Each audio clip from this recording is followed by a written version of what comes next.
Sebelumnya sudah disebutkan beliau adalah bapak para vampir karena kejadian dari Yudas Iskariot. Lalu dalam Satanis beliau juga disebutkan bapak para werewolf.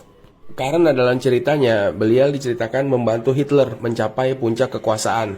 Bahkan dia tidak bisa dibunuh selain dengan Spear of Destiny atau tombak Longinus. Hitler dalam beberapa literatur satanis dituliskan adalah seorang rahib vegetarian yang sering berpuasa, sehingga mendapatkan kekuatan atau kesaktian seperti werewolf, manusia setengah serigala, yaitu dari Belial. Lalu diberikan petunjuk oleh Belial untuk mendapatkan tombak Longinus, yaitu tombak yang membunuh Yesus Kristus, lawannya sang Antikristus, atau ada juga yang bilang Al-Masih Ad-Dajjal. Namun akhirnya Hitler pun bisa dikalahkan setelah tombak tersebut bisa diambil. Sekarang tombak tersebut disimpan oleh negara adik kuasa yang tidak bisa kalah dalam perang. Atau ya belum kalah lah kalau belum diambil tongkat itu. Nah, itu percaya nggak percaya menurut kepercayaan para satanis. Dalam Satanic Bible, beliau mewakili unsur tanah. Dalam kitab Gotia, wilayahnya terbentang di utara bagian neraka. Namun dalam Satanik dia dibilang kekuatan bagian barat.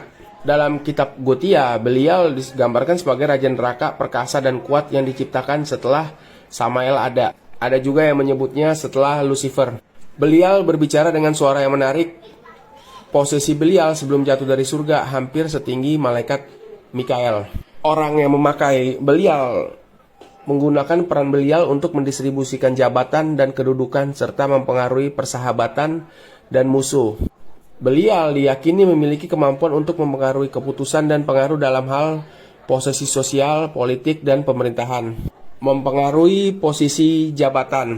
Jadi tidak heran oleh karena itu Raja Nero dan Hitler digambarkan mendapatkan jabatan lewat bantuan beliau ini. Termasuk dalam hal presentasi atau bicara gitu, dan juga senatorship atau keanggotaan senator atau anggota dewan kalau di sini. Selain itu, ia juga dikatakan mampu mempengaruhi hubungan antara teman dan musuh dengan tujuan menciptakan rasa suka atau mendapatkan keuntungan dari mereka. Saat conjuring atau memanggil beliau, jika tidak diberikan persembahan darah titik-titik itu rahasia darah apa?